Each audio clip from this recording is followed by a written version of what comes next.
Hey, what's going on, everyone? Welcome to another episode of the Great Black Speakers podcast, where we connect through conversation. I am your host, Lawrence Watkins. I am the founder and CEO of Great Black Speakers. I'm also the president and chief operating officer of the Black Business School. So today we have a very awesome guest. We are with Mr. Gregg Bishop, who is the commissioner of the NYC Department of Small Business Services. And today we're talking about how Black entrepreneurs are thriving in NYC and the programs that they have for Black entrepreneurs to really make a difference in their community and also build wealth and I guess for their families now and for generations to come. So, Gregg, how are you doing today, sir? I'm great. Thanks for having me. Yeah, well, thank you. You were recommended for me to speak to by a mutual connection in Cashley Johnson, who will be teaching a credit course for the Black Business School. And he said you are an awesome person to speak with in regards to what's cool and what's popping up in New York City. So, can you explain to the audience what you currently do and how you've gotten to this point in your career? Great. So I pay people very well to speak highly about me. So I need to send a check out. But no, thanks for having me. And my title is Commissioner of the Department of Small Business Services. For those who don't know, New York City has a strong mayoral system, and the mayor is elected by the people. And then the mayor then selects his commissioners to run different agencies. And in New York City, we have an agency dedicated to helping not only small businesses start, expand, and operate in New York City, but also helping New Yorkers not only find jobs, but get trained for the jobs of tomorrow. We also have a focus on commercial corridors and strengthening commercial corridors by helping creating what we call business improvement districts, but also working with local organizations as they do their work to help commercial corridors thrive. And that could be anything from district marketing to attracting businesses to vacant storefronts. So my job, I cover all 5 boroughs. And since becoming commissioner, what I've been doing really is focusing on populations that I think we need to focus on in terms of creating opportunities. So we have a number of programs, for example, for women entrepreneurs. Women entrepreneurs face additional barriers than their male counterparts. We have programs for immigrant entrepreneurs, as you know, or you may not know, or viewers may not know. But New York City has over 230,000 small businesses, and over 52% are owned by a foreign-born New Yorker. So we have to make sure we have services to help those. And the services I talk about are through our NYC Business Solution Centers. We have 9 set of services, everything from education to financing. So we help business owners find the capital that they need. We work with 40 lenders, actually over 40 lenders. Last year, we were able to connect businesses to $76 million in capital. So we have a great relationship. We have a great system. We help business navigate government, so navigate the bureaucracy of the city. I mean, we have 8.6 million people here. There are multiple agencies that keep the city safe and secure. And we want to make sure that through all the regulations that they require business owners to comply with, that we help businesses understand and know what they don't know. So we have free services to help them learn about how to be compliant. We have free attorneys that we help connect business owners to figure out everything from how to structure your business to intellectual property questions, et cetera, to even how to negotiate a lease. So we have 9 set of services available for free. And one of the other services sell into government. So our Minority and Women Business Enterprise Program is here at SBS. We certify firms in terms of their ownership. And then we do even more. We help them find the right opportunities. The city of New York, we spend anywhere between $15 and $20 billion a year to run the city. And the mayor has made a goal of 30% of that spend should be to minority and women-owned businesses. So we have everything from helping new businesses figure out how to, newly certified businesses, how to actually bid on city contracts, because sometimes it's, folks may not understand that process, to access to capital. If you want a city contract, being able to borrow up to $1 million at a 3% interest rate, to like just finding and developing the right business development opportunity.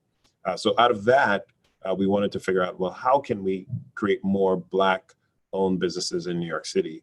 The Black individuals make up about 20% of our population, but only own 2% of our business. So that's where we came up with our program called Be NYC, which stands for Black Entrepreneurs New York City.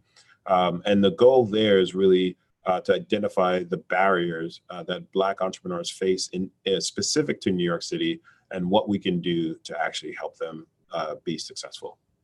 So there's a lot that we do. Yeah, that is a whole lot that you're working on, and I think Yeah. the best place to start is your last statement with Be NYC. So what are you finding to be the major barriers and I guess the challenges that Black businesses are facing as they are looking to build businesses in New York City? Yeah, so we're really excited. We kicked off the event, this initiative at the Apollo in Harlem. We had over 1,600 individuals RSVP. We had 500 show up, and literally some of the things, the early learnings that we're finding, as you can imagine, every small business access to capital is an issue, and it's acute for Black individuals. So access to capital is one of the challenges we're hearing. Access to networks, so that includes access to mentors, but not just mentoring in sort of like what you consider like a one-time shot, but really a sustained type of mentorship is what we're hearing. Black entrepreneurs are asking for. We're also hearing about networking, being able to find my peers who are in either similar industries or even different industries that I could team up with, or I can even turn into a customer. So more B2B support. We're also hearing affordable space. Some type of incubator would be helpful for me to actually launch my business. One of the things that we're trying to understand really is, we see a huge concentration of Black entrepreneurs in industries like retail, food and beverage services, in beauty products. I'm sure if you've ever been to like a festival like Essence Fest or Afropunk, you'll see a lot of entrepreneurs that's there, but they're all sort of like in the same industry. And that industry, what we're finding is new entry into those industries. They fail, those businesses fail within the first 5 years because it's very difficult to scale. So we're trying to identify what services we can offer to help those individuals become more successful and survive beyond 5 years. But then we're also looking at individuals, Black individuals who work, for example, in tech companies, who work for architectural companies, who work for engineering companies, and try to understand why they, what would they need to branch off and actually start their own businesses. Because we want to see more Black-owned engineering companies, Black-owned tech companies, Black-owned manufacturing companies, because we want and we're anticipating there's going to be a greater demand for those type of services, not only in the public sector, but in the private sector. So we want to be at the forefront. This is going to be the long play where we figure out what resources as government should we offer to actually help build, the next generation of Black-owned companies. Got you. So, how long has Be NYC been in existence? So right now we're in the early stages. So we launched about a month ago. So it's brand new. Okay. It's brand new, and we're in the data gathering stage. So if there are anyone that's in the New York City area that's listening right now, I encourage you to go to our website, nyc.gov/Be NYC. Number one, sign up so you can learn about our progress in terms of when we start launching programs. But number two, there's a survey that we'd like everyone to take to really understand, some of the challenges, like I said, that Black entrepreneurs are facing. So we're in a data gathering phase. We do things a little bit different here in New York City. We don't just launch programs. We actually engage the intended audience and actually help, and we ask them to help us design the programs. So that way we know that when we launch a program, it's identifying the exact need that our constituents need. So we're doing a human-centered design approach. We've been going around the city. So earlier this week, we were in the Bronx, and we are actually asking Black entrepreneurs what are some of the services that would make sense for them? What are some of the challenges? We're going to release a report in early January with the results of our data, the results of the data that we're gathering right now. And the intent in 2020 is to launch programs that will address all the challenges that Black entrepreneurs are telling us right now. So right now we're right in the early stages of gathering data, and any additional input that we can get from your listeners would be great.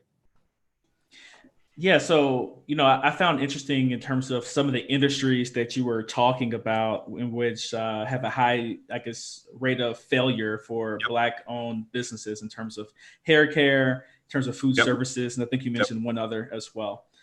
So, if not those industries, what are you finding some industries of opportunity, especially in New York City? Right. So we are focused on like the buying power of the city. We recognize that technology is going to disrupt a lot of other sectors. AI is projected to disrupt a number of sectors. And one of the things that we are seeing or we're hearing is, Black men are going to be the first to be disrupted by AI. So we want to make sure that, we get more individuals in the technology industry because those machines need to be taken care of. They need to be programmed. We don't want the machines programming each other because there's about 3 movies that, we know that it doesn't end well for humans if that happens. So we want to make sure that we get our, folks into that industry. So tech is one of them. I talked about resiliency. Climate change is a fact. It is going to affect a lot of coastal cities, including New York City. And there's a lot of work being done to harden our shores. But that's some opportunity for individuals who are working in that particular area. There's a little bit of construction in there. There's a little bit of manufacturing in there because, there are homes that, are buildings that need to be retrofitted. There are, work that needs to be done on like the piers and the waterfront, et cetera, to harden those areas to prevent flooding. And we want to make sure that we build businesses that have the capacity to actually handle a lot of the potential work that's coming down the line. We also are focused on engineering. There's a lot of work that the city has that's engineering based. In Queens, we're ripping up our roads to install new sewers systems to handle flooding and coastal flooding, et cetera.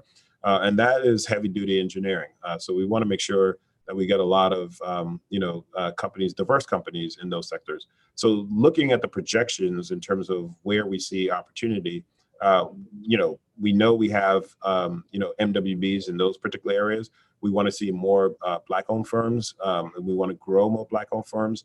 But if there are firms out there that already have the capacity, we welcome you to, certify with the City of New York and learn about those new opportunities. But if you're not there yet, we want to learn about, what are some of the barriers that will prevent you from getting there, and then we want to launch programs to actually help make it easier for you to start businesses in those industries. No, that's a great answer to that. And, that kind of leads me to my next question in regards to, the voices that are in the room as you're going out and, surveying the community in the Bronx and, other parts of New York City. How do you go about guaranteeing that you get the right voices in the room, right? Because what I've noticed being in the, I guess, tech landscape, my cousin just finished Y Combinator, one of my great friends just finished 500 startups and so on and so forth, where you have all these incubators that are doing all these awesome things, but they only serve a certain subsector of the community, right? And, my beliefs, I don't know if your beliefs are the same, is it's much better to have 1,000 millionaires or whatever than just 1 billionaire, coming back down and trying to, shape the world as they see fit. And a way to, I guess, make that happen is to, from the very beginning, make sure you get the right voices in the room and to ensure that you're serving not just the elite in terms of the elite Black vote too, but serving everyone as well. So what has your process been of, I guess, getting everyone in the room as you're building out this new initiative? Right. So great question. And that's one of the things that, when I became commissioner, I said that we need to do a better job in our communications and marketing, because some of these programs, we want to actually reach communities that may not have even had an investment by government. So there's a number of things we're doing. We cannot do it alone. So one of the things that I feel very proud of, we've built up a network of community partners. These are and when I say community partners, I'm talking about everything from the local church, the local mosque, synagogue, all the way to organizations like the NAACP, the National Urban League, 100 Black Men, and organizations that have a deep reach into the community.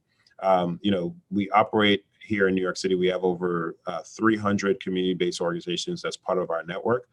So when we're ready to get the word out and when we're ready to actually get the right people in the room, we reach out to them, and they are our partners, and they reach out to their constituents, and they bring folks in. So we've, the Harlem event, like as I said, we had over 1,600 RSVPs. We had, different types of businesses, everywhere from, there was about maybe 40% were like pre-startups, another 30 or 40% were like startups. They varied from different industries, but we're also looking for specific industries. So, we're going to have some targeted focus groups where we're working with our partners to identify, for example, individuals who are actually who don't own a business but are actually working for a tech company, for example. We want to bring them in a room and talk to them. We're looking for business owners who are in like the retail space. We were looking for business owners who maybe in the professional services space. So we're looking as part of this process of gathering data at specific sectors. But to your point, we also, and that's where the survey comes in, we also want to hear from everyone. So the more individuals that actually, fill out the survey, the better it is for us. When we rolled out our initiatives for women entrepreneurs, we spoke to about 1,500 women, and that was a combination of surveys and in person. So I want to actually do more than that, because I think, to your point again, that, Black entrepreneurs face other barriers, and the more data that we get, the better it would be for us in terms of identifying and rolling out the right programs to help individuals grow their business. Got you. Yeah, and I think this is such an important issue, and I guess I have questions surrounding how can this be, or how do you see Black businesses starting to be, I guess, the cornerstones of their local community in terms of economic development? Look at the live chat. Someone's mentioning potential business for criminal justice reform and the prison reform process and so on. So I want to just look at that from two angles in terms of social impact investing and social impact businesses that can be started. And then in addition to that, what can these successful businesses do that are already in their local communities to build up their neighborhoods so that everyone in the neighborhood lives better and has a higher standard of living? How do you see that? So, I mean, we know that in New York City, there are over 230,000 small businesses, and they are the economic engine of the city of New York. Our small businesses, we employ anywhere north of like 3.2 million New Yorkers. So it's not actually the large corporations in New York City, it's our small businesses. And further, we know that when, small businesses get any type of either contracting opportunity or some type of revenue over 100,000, that sustains that small business and allows them to grow.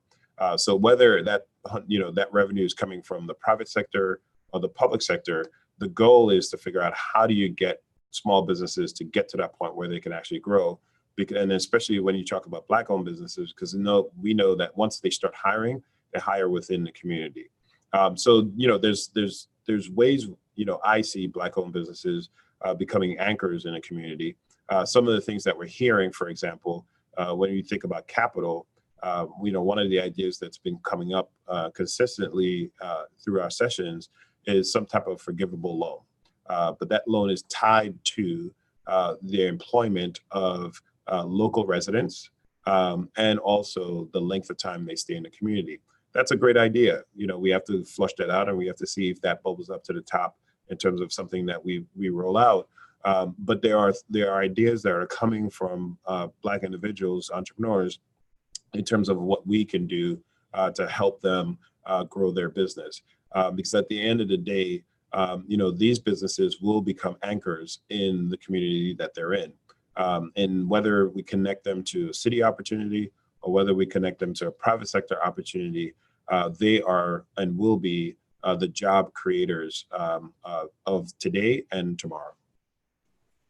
Got you. So, you mentioned something in there in terms of, this idea of a forgivable loan, right? And It actually makes you think a little bit more broadly in regards to how this initiative may, I guess, in terms of the ecosystem, may fit into the broader national scope of like opportunity zones and those types of things. So, how do you see this Be NYC program interacting with national initiatives like opportunity zones and that type of thing? Yeah, so great question. We are actually looking at that right now because, as you know, the opportunity zones, a lot of it has been focused on real estate, and a lot of the criticism has been, real estate leads to speculation. That speculation leads to gentrification. We are looking at opportunity zones in terms of investments in Black-owned firms. We are still very early on. We're similar to gathering data for Black entrepreneurs in terms of the barriers that they face. We are now looking at other national programs to figure out what we can do to leverage existing programs to connect to some of the things that we're hearing from Black entrepreneurs. So opportunity zones is one of the things that we're looking at. But right now it's way too early for me to identify exactly how we can use it. But it's definitely something that's on our radar. Got you. My last question has to do with political insulation a little bit, right? Because, of course, mayors change, state representatives change, presidents change, and they all have an interdependence that can affect initiatives like the one that you're talking about, where some initiatives are longstanding, while other initiatives last for 4 years or 8 years while a mayor is in office, but then kind of fade away. What are the things that you're thinking about in terms of, I guess, insulating this program, insulating this, the small business services, like insulating that from the broader political landscape in regards to making sure that this can be a long-standing initiative that goes on for many years to come? Yeah. So, this agency, we've been around since the early 1980s. And, we've been across different mayors, Republican, Democratic. At the end of the day, economic development and economic opportunity, whether you're a Republican or a Democrat, is important, right? Supporting small businesses, it's important to both parties. So, my goal is that we will have programs that are robust, programs that deliver, and you can see the impact. And regardless of party affiliation, regardless of who is actually in the mayor's seat, they will want to continue those programs because they're effective. They make a difference in the community. And when you have programs that are making a difference, the community will demand that those programs continue. So that's why we have to get it right. And that's why we're out in the community. We're talking to future customers to ask them, what is it that you need? Because the history has shown that when you actually deliver to the right products to the community, they want to see that continue. And that will be part of the narrative that they will ask the next mayor, what are you going to do to continue and to strengthen that program? We saw that with the MWBE program. When Mayor de Blasio came in, he put in additional resources to the program to help strengthen it. And that's why we're able to provide so many resources to city certified MWBEs. And the same thing with our NYC Business Solution Centers. We continue to get more resources. So, my hope is that when we get it right, we'll be able to be effective and we'll be able to defend these programs by looking at the impact that it has. Wonderful. So do you have any closing thoughts or any, I guess, a best piece of advice for anyone who is looking forward to taking advantage of these programs? Yeah. So, awareness of our services is always difficult. So thank you for having me on and talking about the great work that we're doing here. I will say that if there's anyone in the New York City area please use our SBS services. They can find more information at nyc.gov/SBS. So that's short for Small Business Services. When we look at the firms that are winning city contracts, over 2/3 of the winners have used this SBS service. So we want to make sure that we want to increase your ability to be successful. If you're not in New York City, your local community, there are free resources that's available. So feel free to check out your Small Business Development Center, and that will be able to help you with growing your business. The last word is use the available resources. Your tax dollars have already paid for them, and don't try to do things on your own. Wonderful, wonderful. So if you guys, and thank you, Greg, for your time. And if you guys like this video, no problem. If you guys like this video, please go ahead and make sure you press the thumbs up button. The more love that you show us, the more love I'll do the thumbs up right now. All right, perfect. Yeah, the more YouTube's algorithm loves us too, so more and more people can see this interview.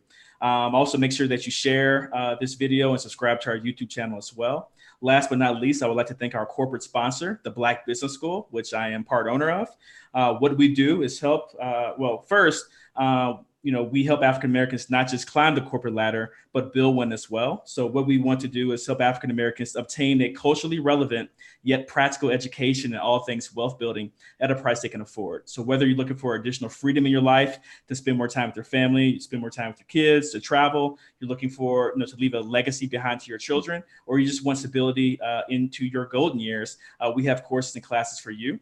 We focus on three main pillars: entrepreneurship, real estate investing, and entrepreneurship, real estate investing, and stock market investing as well.